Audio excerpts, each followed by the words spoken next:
દાહોદ જિલ્લાના સુખસર મુકામે ખારી નદી પરના બ્રિજના કામગીરીથી સ્થાનિક લોકો નારાજ.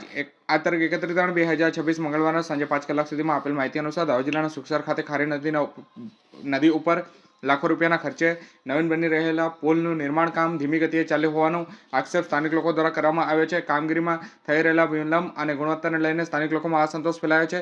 સુખસર ખાતે ખારી નદી ઉપર નાની ઢરેલા ફતેપુરા જાલોદ સહિતના મુખ્ય માર્ગને જોડતા આ પુલનું બાંધકામ ચાલી રહ્યું છે. ગામજનોના જણાવ્યા મુજબ બાંધકામના નિયમ મુજબ સાધન સામગ્રીનો ઉપયોગ થતો નથી અને કામ તકલાદી રીતે કરવામાં આવતું હોવાનો આક્ષેપ કરવામાં આવ્યો છે. અને કહી શકાય કે આ જાણકારોના કહેવા મુજબ 30 mm સળિયાનો ઉપયોગ કરવો જોઈએ ત્યાં પરંતુ 20 mm સળિયાનો ઉપયોગ કરવામાં આવી રહ્યો છે. આ ઉપરાંત સીધો સ્લેબ ભરી દેવામાં આવ્યો છે અને ચોમાસા દરમિયાન ખારી નદીનો પાણી પ્રવાહ ખૂબ જ હોવાના કારણે જે જલ્દીથી જલ્દી કામગીરી કરવામાં આવે તેવી પણ સ્થાનિકો દ્વારા માંગ કરવામાં આવી છે. ચરપોટ લગજીભાઈ મોટા નેટવાનો વતની છું. આ બ્રિજનું કામ ચાલે છે. આ બ્રિજનું જે કામ ચાલે છે બહુ સમયથી ચાલે છે પણ કેટલાક સમયથી બંધ થઈ ગયું છે અને જલ્દીથી કામ શરૂ થઈ અને ચોમાસા પહેલા આ રોડ સુખસરથી શરૂ થઈ જાય નટવા ફતેપુરા જવા માટેનો, એના માટે આપ સાહેબને વિનંતી છે. કેટલા સમયથી આ કામ ચાલે છે અને શું તકલીફ પડે છે? લગભગ 2-2.5 મહિનાથી કામ ચાલી રહ્યું છે. 2.5-3 મહિનાથી કામ ચાલી રહ્યું છે. અત્યારે કામ બંધ છે. તાત્કાલિક ધોરણે શરૂ થાય તો અવર જવર કરવા માટેના બધાને અનુકૂળતા પડશે. બ્રિજનું કામ જે ચાલુ છે ફતેપુરા અને જાલોદ કન્વર્ટ કરતો મેન રસ્તો છે અને આગળના ગ્રામીણ વિસ્તારને મળતો રસ્તો છે, એની અંદર બ્રિજનું કામ ચાલુ છે. એ બ્રિજનું કામ યોગ્યતાથી થતું નથી અને અમુક સમયથી બંધ પડેલું છે. હવે એ કામ યોગ્યતાથી થાય એ બાબતથી અને બીજા નંબરમાં મેન વસ્તુ એ છે કે આ ડાયવર્ઝન જે આપ્યો છે એમાં આવક જાવકના વાહનોને બહુ હાલાકીનો સામનો કરવો પડે છે.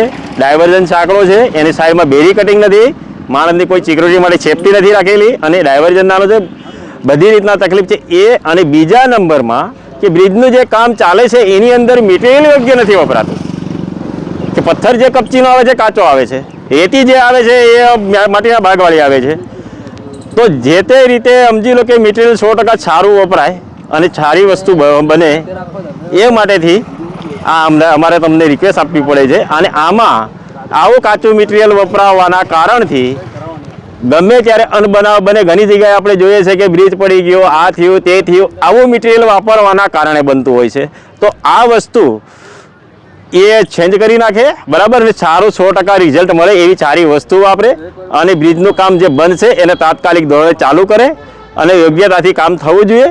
અને આની અંદર અમારે ગવર્મેન્ટ કર્મચારીને પૂછવાનું કે પછી કોન્ટ્રાક્ટરને પૂછવાનું, આમાં જવાબદાર કોણ છે કે આવી રીતના બંધ હાલતમાં પડે અને વાહન ચાલકો અને માણસોને આવક જાવકમાં બધી રીતના તકલીફો પડતી હોય છે.